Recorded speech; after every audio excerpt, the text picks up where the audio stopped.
One of the things you've pointed to is, listen, LeBron's been pissed off all season.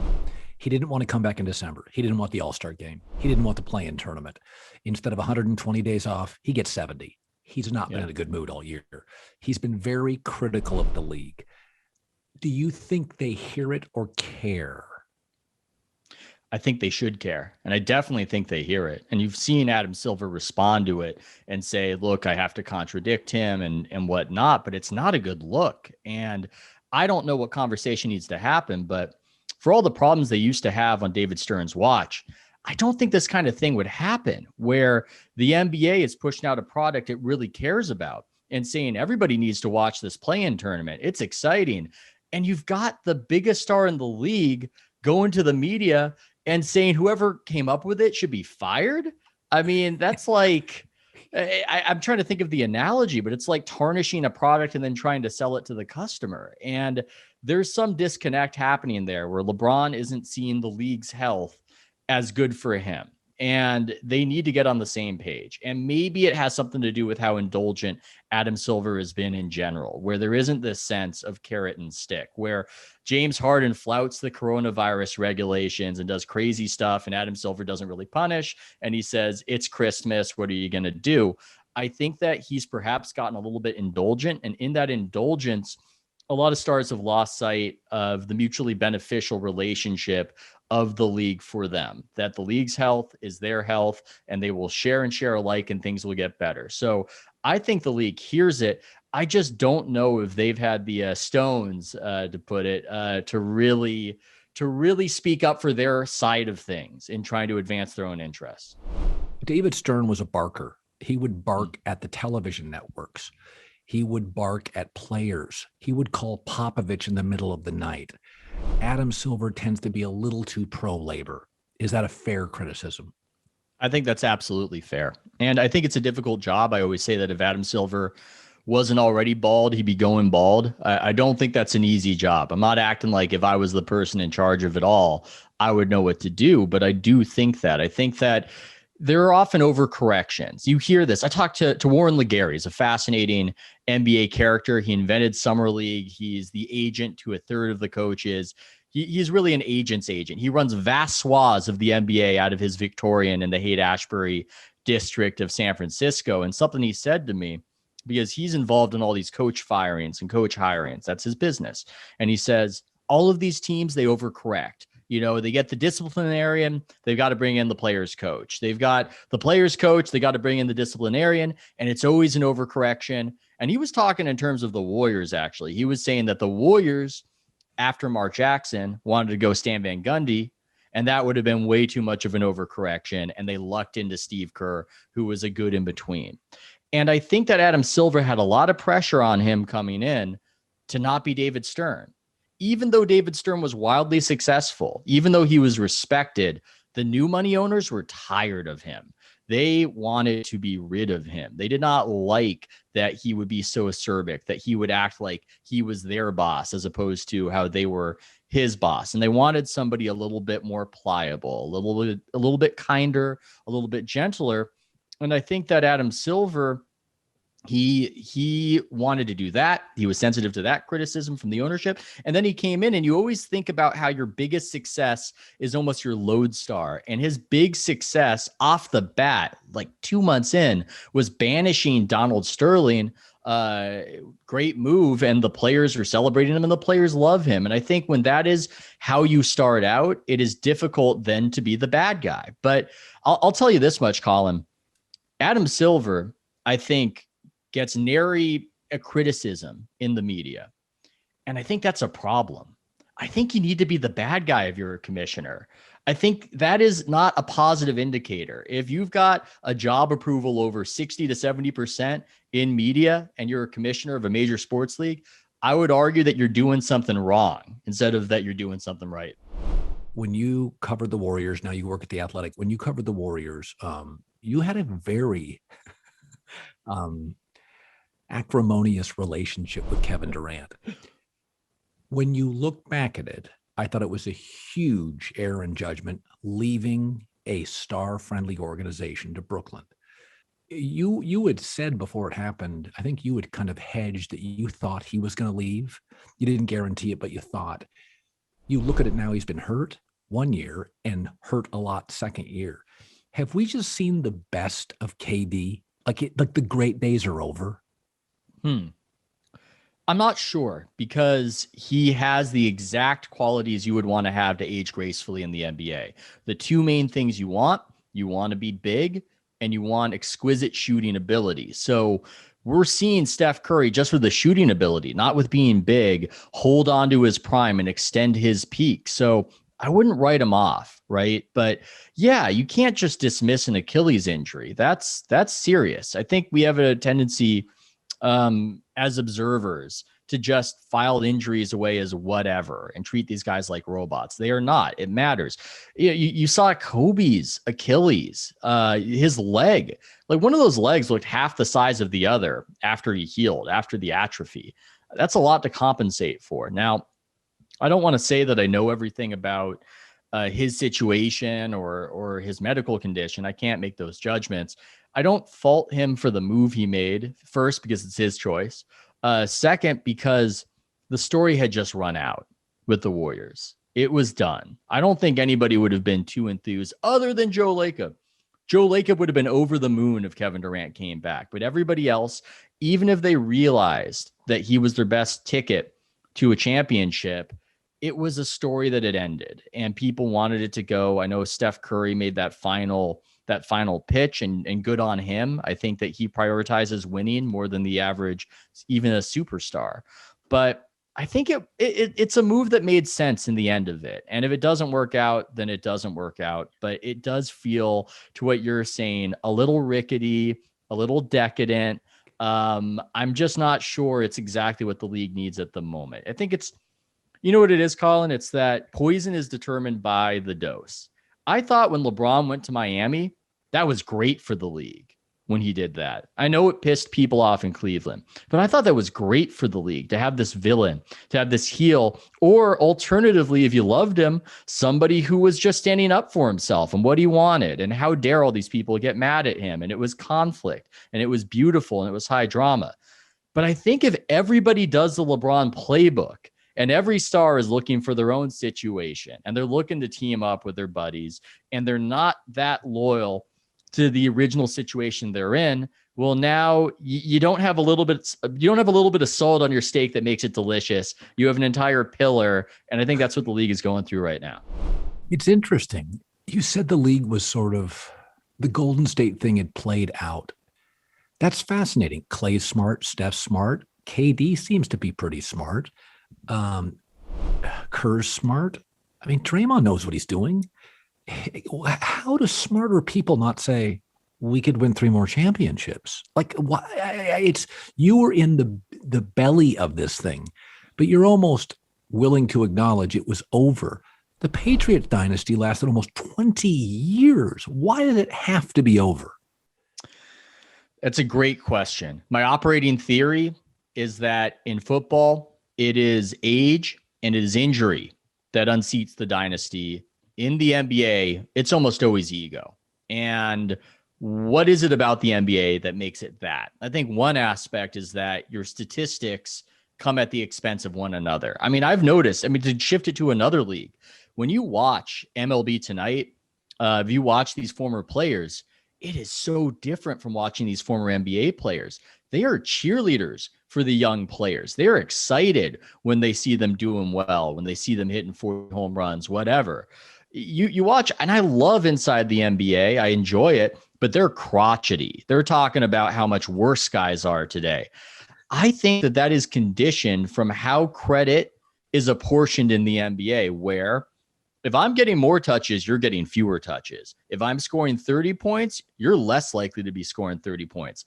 That's not how baseball is. That's not how football is generally. In baseball, if I'm hitting 30, 40 home runs, I'm helping you in the order. I'm helping you. It's protection. It's all for the good. That's not how the NBA is. And I think these guys from a very early age have a very exquisite understanding that one guy's credit comes at my expense. And the whole endeavor of winning a championship is this act of sacrifice. And it's almost like balancing on a log that's spinning. It can only go for so long until somebody gets mad because the championship is just not sating their ego and it's not fulfilling them like the sacrifice requires. I have never heard it put that way. That's great. I've never heard it put that way. Your points come at the sacrifice of someone else. I've never even thought about that way. Yeah, I mean, you're totally right. You know, I look at this Brooklyn Nets team on your belief, and you'd think, okay, well, if Harden has 36, KD's got 27. Do you think it's problematic then to have three of the league's five best finishers on one team? Are they a championship team to you? They can win it. And I think that it's about time. It's about sustainability. You can do it this season. You can get everybody together, have them make the sacrifice at the moment they need to make it, have one or two guys defer, and it's going to be KD to close. And even if these guys aren't defensive savants, they'll step up. Harden will take a charge, right? They can do it for one run. I think it's about the sustainability. There are only going to be so many bites at this apple with that particular setup, with guys who are used to having a certain amount of attention and for being the guy in their respective situations. And so they all talk about it. They all talk about the sacrifice. And I remember Chris Bosh was saying, looking back at the Miami Heat adventure, that it's so easy before you make the sacrifice, that it was so easy for him in all those interviews to say, yeah, we're teaming up and yeah, it's going to be great. And not one, not two, not three. But once you actually make the sacrifice and you're on the periphery, then it's different. Then it's actually hard. So Colin, I think they could win the championship this year. I just don't see the wheels staying on this particular wagon for too long beyond this season. I think the Clippers are fascinating. My theory, if you've heard it yet, I've only used it a couple of times, is that there's a reason Steph's teams, LeBron's teams, Chris Paul's teams historically have been good end of game teams. They're verbal, they're communicators. Kawhi's Clippers, 2 years now, two coaches, are atrocious late game teams. He's nonverbal. Yeah. He's odd. He is a unique non-personality. Are we coming to terms now with that? I mean, Jerry West is a smart guy, but when you inserted Kawhi into ready-made cultures, he was great icing on the cake. When he's the cake, there are absolute limitations based on his communication holes, that this team will be talented, but mostly non-communicative late in games and poor in crisis. Because 2 years, two coaches, two systems, that's what I see. I completely agree. And frankly, I'm almost surprised that he has had as much success as he has had. It's a tremendous credit to him that he has won championships, but it's in situations where you have other leaders, other communicators. You have Kyle Lowry, for instance, with the Raptors, who has that leadership role. But is it going to be like Pat Beverly? I mean, what is it with the Clippers? I don't see them having that. And that's the type of stuff, it does matter. I know that I like analytics. I like any sort of numerical anything where I can learn something new or convey information. But this part of the game does get lost. It is not a video game. These guys are communicating with one another. The stuff that they are saying to each other out there on the court actually does matter. They model behavior for one another, for the young guys. All of that's happening behind the curtain, out of the view of fans. And I do think that at the very least with Kawhi, you can win a championship with him on your roster. That's been demonstrated, but you need to compensate for what he doesn't bring to the table. I think that's also been demonstrated. And I don't think that the Clippers have added that or have compensated for that in constructing their roster. And it seems like they're mostly just relying on the talent to overwhelm opponents. By the way, Kawhi bought a mansion in the last, I think, 18 months. He's a free agent. He wouldn't go anywhere. But if Paul George is as abysmal as he was last year, Ethan, in the playoffs, that's not going to last, right? Let's go ahead. They lose in the second round. Okay, Steve Ballmer is making moves. What move does he make?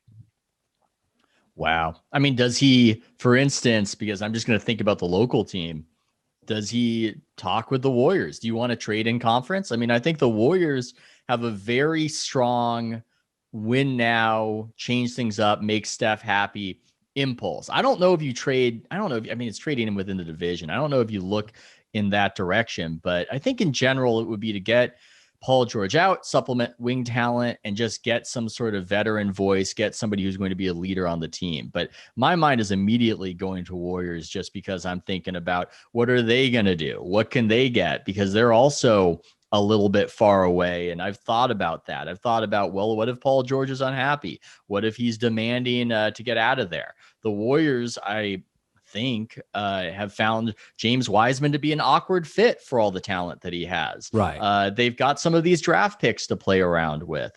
It's just, I'm sorry, I got Warriors on the brain with the with them and the play-in and everything else. But there are other teams that would potentially want Paul George's services. Yeah, and Andrew Wiggins is not really an ideal fit. When Clay comes back, he gets fewer shots. You're paying him a lot of money for a guy that would be a weird third option. Wiseman, to your point, is a weird fit. Do you believe, with Kevin Durant, the Wanderer, or LeBron, Mr. Mobility, there's always the worry they leave. Steph feels like such a warrior beginning to end. But you said something there where they are worried about appeasing him. Is there any chance he would end his career elsewhere, like with LeBron? I think so. I think there's a chance. Now, would he actually do it? Or is this one of those, is this one of these arguments with a spouse where you act like you would, but you never would actually? You want the implication there that you're not just going to take this or that treatment, or you want this or that done, but you would never actually leave. I mean, that's the thought process I often have, because look, you don't really have to even read between the lines. You can just look at some of his press conferences during this season. I don't think that he's been ecstatic with the talent level. Certainly happier recently now that they've made this run, they've come together, and they're playing better towards the end of the season. But what he wants is clear. Everybody can see it. He wants them to win now. He doesn't want to sacrifice yet another season. It's going to be season 3. Yeah, he got hurt last season, but that season was not going to add up to anything. This season, I guess, job well done and making the play and cutoff, and we'll see what they do, but not near enough talent to compete for a championship. And in a way, he has put pressure on them, Colin, because I think if he just had a decent season, then you would say, hey, the Warriors can be patient. Steph isn't falling off, and they can bring these young guys along, and he can teach them what to do, and they can rebuild, and he can be their Tim Duncan on the Spurs type of guy. But instead, he was incandescent. He was at an MVP level. He'll be getting near the top of the MVP votes, even if it's going to be the Joker. And so now you have a situation where you've got MVP level Steph, and you're squandering it unless you start making some moves to win now and align your timeline. I think that he has gotten leverage with them through playing so well to make some of these demands and not have the answer just be Don Draper, that's what the money's for. I think it's a different situation before that. I think by playing so well, he's potentially accelerated their timeline. I will say, with no confidence, literally less today than yesterday, I like Milwaukee in the East. Although I think the Miami matchup is so tough. But I do think PJ Tucker and Drew Holiday with Giannis, that's a really formidable defensive threesome. So I would say Milwaukee finals is my crazy opinion. LeBron healthy, Lakers finals. Is there an upset in the making anywhere in these playoffs, or an outcome that you think is against the grain in your opinion? I think the Lakers are in trouble. I mean, that's my opinion. I've been talking to bookmakers. Jeff Sherman, one of the best ones. He's a Laker fan, but he's objective, and he's saying to me, I can't believe all these Lakers futures I'm still getting. Don't people know the injury situation? And I'm inclined to agree. I think high ankle sprain, that is a different beast than a low ankle sprain. And again, when it comes to injuries, it's so easy for us on the outside to say that, oh, suck it up. Everybody's banged up at the end of the season. This is different, man. LeBron James has come back twice and re-aggravated it. He re-aggravated it in the last game of the season. High ankle sprain, you can't hide. You can't put that old falconeering glove like you do on your foot when it's a low ankle sprain. It's just out there. Maybe you put some tape on it, but you're vulnerable. And it, to me, not a doctor is the obvious caveat. It just looks like a ticking time bomb. And I think I would be very impressed and relieved on behalf of the Lakers if they could go through an entire playoff run nursing that high ankle sprain that is yet to heal and win a championship. So that's my general take, is that I'm shorting the Lakers mostly because of the LeBron James health situation. And I think you see the Sharp saying that. The Lakers Warriors playing game opened at 7 and dropped like a stone to 4.5. Saw that. That is the savvy people talking amongst themselves saying that this is a serious problem. Interesting. Schroeder probably goes to the market. They're not going to re-sign Andre Drummond for the price he'd want. This is going to look much different next year in Los Angeles. My guess is, Ethan, they go big game hunting. They go after a big star here. That's why I feel the Steph thing's in play. Yeah. And, how do you get guys on your team? They almost do the hostile takeover now. And maybe Silver has to intervene the way that they have guys forcing a trade to them like Anthony Davis did. It would be really interesting to see if they try it again and if Silver does anything, if they go big game hunting in that respect, as opposed to a free agency situation. But yeah, I mean, that seems to be the play. That seems to be what they do. It's all about the decadence. It's all about adding stars on stars, and forget about the chemistry. We'll figure it out later. That would be in keeping with what they do. Yeah. Yeah. I like Dennis Schroeder, but I just don't see, with the money he could get on the market, I don't see that as a long-term Laker play. Do you? I don't. He's been having interesting off the court situations, shall we say, saying interesting things, talking to certain publications. I think it would not surprise me to see him in a different uniform, I guess is what I'm saying. So if you're shorting the Lakers, who are you buying as my stockbroker? Who are you buying? That's a great question, because it did seem like the Lakers were on the pedestal and it's them and everybody else, at least in the West. I like the Bucks. I haven't in the past, but I'm talking myself into them just because I want to see that series between them and the Nets. That's what I want to see, because I love defense.